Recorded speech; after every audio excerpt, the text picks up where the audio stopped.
Hello ಸ್ನೇಹಿತರೆ, ಗೌರಿ ಕಲ್ಯಾಣ ಧಾರಾವಾಹಿಯ ಮುಂದಿನ ಸಂಚಿಕೆಯಲ್ಲಿ ನೋಡುವುದಾದರೆ ಕಾಂತಲಕ್ಷ್ಮಿಯವರು ಅವರ ಅಕ್ಕ ಎಲ್ಲರೂ ಸೇರಿ ವಿವೇಕ್ ಊಟಕ್ಕೆಲ್ಲ ರೆಡಿ ಮಾಡಿ ವ್ಯವಸ್ಥೆ ಮಾಡಿರ್ತಾರೆ. ವಿವೇಕ್ ಬರ್ತಾ ಇರ್ತಾನೆ. ಅದನ್ನ ನೋಡಿ ಗೌರಿ ಶಾಕ್ ಆಗಿರ್ತಾಳೆ. ಏನ್ ಇವರು ಬಟ್ಟೆ ಬೇಡ ಅದು ಬೇಡ ಅಂತ ಎಸ್ತವ್ರು ಇಷ್ಟು ಸಲೀಸಾಗಿ ಈ ಲುಂಗಿನೆಲ್ಲ ಉಡ್ಕೊಂಡ್ ಬರ್ತಿದ್ದಾರೆ ಅಂತ ತುಂಬಾ ಯೋಚನೆ ಮಾಡ್ತಾ ಇರ್ತಾಳೆ. ಅದೇಗಪ್ಪ ಅಂತ ಗೌರಿ ತುಂಬಾ ಯೋಚನೆ ಮಾಡ್ತಿದ್ದಂಗೆ ಇಲ್ಲಿ ಫ್ಲಾಶ್ ಬ್ಯಾಕ್ ಅಲ್ಲಿ ಚಿನ್ನು ಅವ್ರ ಭಾವಂಗೋಸ್ಕರ ತಗೊಳ್ಳಿ ಬಾವ, ನಿಮಿಗೋಸ್ಕರ ಐಸ್ ಕ್ರೀಮ್ ತಂದಿದ್ದೀನಿ ಅಂತ ಹೇಳಿ ಕೊಡ್ತಾ ಇರ್ತಾಳೆ. ಬೇಡ ಅಂತ ಹೇಳ್ತಾ ಅಲ್ವಾ ನನಗಿಷ್ಟ ಇಲ್ಲ ಅಂತ ವಿವೇಕ್ ಹೇಳ್ತಿದ್ರು. ಚಿನ್ನು ಬೇಕು ಅಂತಾನೆ ಫೋರ್ಸ್ಫುಲಿ ಕೊಡ್ತಾ ಇರ್ತಾಳೆ. ನೋಡಿದ್ರೆ ಬೇಕು ಅಂತ ಅವನ್ ಬಟ್ಟೆ ಮೇಲೆ ಬೀಳಿಸ್ಬಿಡ್ತಾಳೆ. ಅದನ್ನ ನೋಡಿ, ಅಯ್ಯೋ ಸಾರಿ ಬಾವಾ, ಐಸ್ ಕ್ರೀಮ್ ಮೇಲ್ ಬಿದ್ದೋಗ್ಬಿಟ್ಟಿದೆ, ಐ ಆಮ್ ಎಕ್ಸ್ಟ್ರೀಮ್ಲಿ ಸಾರಿ ಬಾವಾ. ಅಯ್ಯೋ ಈಗ ಏನ್ ಮಾಡೋದು, ನೋಡಿದ್ರೆ ನಿಮ್ಮ ಹತ್ರ ಬಟ್ಟೆ ಬೇರೆ ಇಲ್ಲ, ಇನ್ನೇನು ಮಾಡೋದಿಕ್ಕಾಗಲ್ಲ, ಈ ಲುಂಗಿನೇ ಉಟ್ಕೊಳ್ಳಿ ಬಾವಾ ಅಂತ ಹೇಳ್ತಾ ಇರ್ತಾಳೆ. ಆ ಫ್ಲಾಶ್ ಬ್ಯಾಕ್ ನ ನೆನೆಸ್ಕೊಂಡು ಚಿನ್ನು ಒಳಗೊಳಗೆ, ಹೇಗ್ ನೀವು ಉಟ್ಕೊಳ್ಳಲ್ಲ ಅಂದಿದ್ರ ಅದೇ ರೀತಿ ಹುಟ್ಸಿದೀನಿ ಅಂತ ಒಳಗಡೆ ಖುಷಿ ಪಡ್ಕೊತಾ ಇರ್ತಾಳೆ. ವಿವೇಕ್ ಊಟಕ್ಕೆ ಕುತ್ಕೊಳ್ತಾ ಇದ್ದಂಗ್ ನೋಡಿ, ಏನಿದು ಇಷ್ಟೊಂದ, ಯಾರಿಗೆ ಇದು ಇಷ್ಟೆಲ್ಲ ಮಾಡಿದೀರಾ? ಅಯ್ಯೋ ಅಳಿ ಅಂದ್ರೆ ನಿಮ್ಗೋಸ್ಕರನೇ ಇಷ್ಟು ವೆರೈಟಿ ಮಾಡಿದೀವಿ, ನಿಮ್ಗೆ ಇಷ್ಟ ಆಗೋ ಮೀನು, ನಿಮ್ಗೆ ಹೋಳ್ಗೆ ಬೋಂಡ ಅದೆಲ್ಲ ಇಷ್ಟ ಅಲ್ವಾ, ಅದಕ್ಕೆ ಇಷ್ಟೆಲ್ಲ ಮಾಡಿದೀನಿ. ನೀವು ಮನುಷ್ಯ ಅನ್ಕೊಂಡಿದ್ದೀರಾ ದೆವ್ವ ಅನ್ಕೊಂಡಿದ್ದೀರಾ? ಅಯ್ಯೋ ಯಾಕಳಿ ಅಂದ್ರೆ ಆ ರೀತಿ ಹೇಳ್ತೀರಾ? ನೀವು ಬರೋದು ಅಪರೂಪ ನಮ್ಮ ಮನೆಗೆ. ಯಾರೇ ಆದ್ರೂ ಅವ್ರ ಅಳಿಯಂದ್ರು ಬಂದ್ರೆ ಇಷ್ಟೇ ಸುಮ್ಮ ಮಾಡಿಸಿ ಕಳ್ಸಿದ್ರೆ ಏನ್ ಚೆನ್ನಾಗಿರುತ್ತೆ ಹೇಳಿ?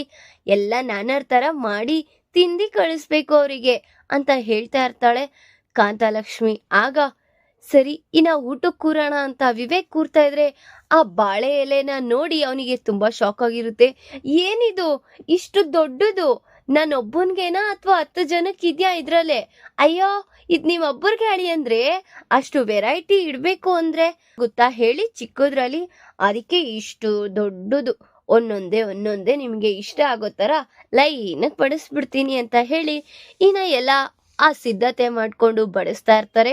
ಕಾಂತಲಕ್ಷ್ಮಿ ಅವರು ಮತ್ತೆ ಅವ್ರ ಅಕ್ಕ ಗೌರಿ 3 ಜನನು ಸೇರಿ ಬಡಿಸ್ತಾ ಇದ್ರೆ ಅದನ್ನ ನೋಡಿ ಗೌರಿ, ಅಯ್ಯೋ ಏನು ನೀವು ಸಂಕೋಚ ಪಟ್ಕೋಬಿಡ್ರಿ, ನೆಮ್ಮದಿಯಾಗಿ ಊಟ ಮಾಡಿ ಅಂತ ಗೌರಿ ಹೇಳ್ತಾ ಇರ್ತಾಳೆ. ಧಾರಾವಾಹಿಯ ಪ್ರತಿಯೊಂದು ಸಂಚಿಕೆ ತಪ್ಪದೇ ನೋಡಬೇಕಾದರೆ ನಮ್ಮ ಜ್ಯೋತಿರ್ಭವ ಚಾನೆಲ್ನ ಈಗಲೇ ಸಬ್ಸ್ಕ್ರೈಬ್ ಮಾಡ್ಕೊಳ್ಳಿ. ಹಾಗೆ ಪಕ್ಕದಲ್ಲಿರುವ ಬೆಲ್ ಬಟನ್ ಅನ್ನು ಪ್ರೆಸ್ ಮಾಡಿ ಅದರಲ್ಲಿ ಆಲ್ ಆಪ್ಷನ್ ಸೆಲೆಕ್ಟ್ ಮಾಡ್ಕೊಳ್ಳಿ. ಇದರಿಂದ ನಾವು ರಿಲೀಸ್ ಮಾಡುವಂತಹ ಸಂಚಿಕೆ ಅಪ್ಡೇಟ್ ನೋಟಿಫಿಕೇಶನ್ ಸಿಗುತ್ತೆ. ಅಳಿಯಂದ್ರೆ ನೀವು ಸಂಕೋಚ ಪಟ್ಕೋಬೇಡಿ, ನೆಮ್ಮದಿಯಾಗಿ ಊಟ ಮಾಡಿ, ಏನೂ ಆಗೋದಿಲ್ಲ ಅಂತ ಹೇಳ್ತಾ ಇರ್ತಾರೆ. ಗೌರಿ ಅವ್ರ ಅಪ್ಪನೂ ಸಹ ಆಗ ಸರಿ ಅಂತ ಅವ್ರು ಬಡಿಸ್ತಾ ಇದ್ದಿನ ನೋಡಿ ಸುಮ್ನೆ ಮೌನವಾಗಿ ಕೂತಿರ್ತಾನೆ. ಆದ್ರೂ ಅವನ್ಗೆ ಅನ್ಕಂಫರ್ಟಬಲ್ ಆಗ್ತಾ ಇರುತ್ತೆ ಕುತ್ಕೊಳ್ಳೋದಿಕ್ಕೆ. ಆಗ ಚಿನ್ನು ಬೇಕು ಅಂತಾನೆ ಬಂದಿ ಅವನ್ ತೊಡೆನ ಹೊತ್ತು ಬಿಡ್ತಾಳೆ. ಅಯ್ಯೋ ಬಾವಾ ಆರಾಮಾಗಿ ಕುತ್ಕೊಳ್ಳಿ ಅಂತ ಹೇಳ್ತಿದಂಗೆ ಅವನಿಗೆ ಬೇಜಾರಾಗ್ತಾ ಇರುತ್ತೆ.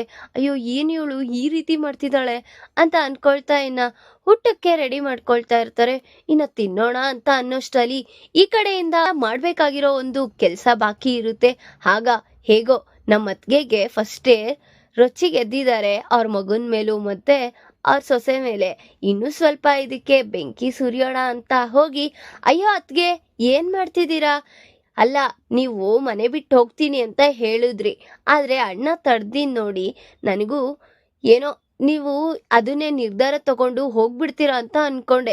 ಅಣ್ಣ ತಡ್ದಿದ್ ನೋಡಿ ಒಳ್ಳೇದೇ ಮಾಡಿದ್ರು ಅಂತ ಹೇಳ್ತಿದಂಗೆ, ಯಾಕೆ ಚಂಚಲ ಹೀಗೆ ಫಸ್ಟೇ ನನ್ನ ಮನ್ಸು ಸರಿ ಇಲ್ಲ, ಮತ್ತೆ ನೀನ್ ಏನ್ ಹೇಳೋದಿಕ್ ಬಂದಿದ್ಯಾ? ಅಯ್ಯೋ ನಾನು ಏನು ಹೇಳಿಲ್ಲ ಅತ್ಗೆ, ಏನಾದ್ರೂ ಹೇಳೋಣ ಅಂತ ಅನ್ಕೊಂಡ್ ಬಂದ್ರೆ ಅಷ್ಟ್ ಬೇಗ ನೀವು ನನ್ ಮೇಲೆ ಕೋಪ ಮಾಡ್ಕೊಂತೀರಲ್ಲ ಅಂತ ಹೇಳ್ತಿದಂಗೆ, ಸಾಕು ನಿನ್ ನಾಟಕ ಎಲ್ಲ ಬೇರೆಯವ್ರ ಹತ್ರ ಇಟ್ಕೋ, ಮಾಡೋ ಕೆಲ್ಸ ಎಲ್ಲ ಮಾಡ್ಬಿಟ್ಟು ಈಗ ಏನು ಗೊತ್ತಿಲ್ದಿರ ಅಮಾಯಕಿ ತರ ಇರ್ಬೇಡ ಅಂತ ಹೇಳ್ತಾ ಇರ್ತಾರೆ ಸರಿತಾ ಅವರು ಸಹ. ಆಗ ಅಷ್ಟೊತ್ಗೆ ವಿಡಿಯೋ ಕಾಲ್ ಆಪ್ಷನ್ ಬಂದಿರುತ್ತೆ. ಅಯ್ಯೋ ಹಿರಿಯತ್ಗೆ ನೋಡೋಣ ಏನ್ ಮಾಡ್ತಿದ್ದಾನೆ ವಿವೇಕ್ ಅಂತ ಚಂಚಲ ವಿಡಿಯೋ ಕಾಲ್ ಮಾಡ್ತಿದ್ರೆ ಅಷ್ಟೊತ್ಗೆ ಚಿನ್ನು ಕಾಲ್ನ ಪಿಕ್ ಮಾಡ್ಬಿಟ್ಟಿರ್ತಾಳೆ.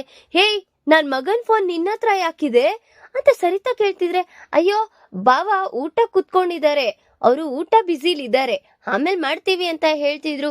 ಅಯ್ಯೋ ಇರೇ, ನಮ್ ಬೀಗ್ರಿಗೂ ತೋರ್ಸೋಣ ಏನೇನ್ ಮಾಡಿದೀವಿ ಅಂತ ಕಾಂತಲಕ್ಷ್ಮಿ ಅವರು ಫೋನ್ನ ಕಿತ್ಕೊಂಡು ನೋಡಿ ಆ ವೆರೈಟಿ ಅಡ್ಗೆ ಮಾಡಿರೋದ್ನೆಲ್ಲ ನೋಡಿ ಬೀಗ್ರೆ, ಇಷ್ಟೆಲ್ಲ ಅಡ್ಗೆ ಮಾಡಿದೀವಿ ನೋಡಿ, ನಿಮ್ ಮಗ ಇಲ್ಲಿ ಕೂತಿದ್ದಾರೆ, ಊಟಕ್ಕೆ ಕೂತಿದ್ದಾರೆ, ಅವ್ರು ಊಟ ಮಾಡ್ಬೇಕಿತ್ತು, ಈಗ ಅಷ್ಟೊತ್ತಿಗೆ ನೀವು ಕಾಲ್ ಮಾಡ್ಬಿಟ್ರಿ ಅಂತ ಹೇಳ್ತಿದಂಗೆ, ಏನೋ ವಿವೇಕ್ ಇದು ನಿನ್ ವ್ಯವಸ್ಥೆ, ಆ ಬಟ್ಟೆ ಏನೋ, ಆ ಲುಂಗಿ ಏನು, ನೀನಿರೋ ಹುಟ್ಟೇನೋ, ಏನೋ ಮಾಡ್ತಿದ್ದಾರೆ ಅಲ್ಲಿ ಅಂತ ಕೋಪ ಮಾಡ್ಕೋತಾ ಇರ್ತಾರೆ ಸರಿತಾ ಅವರು.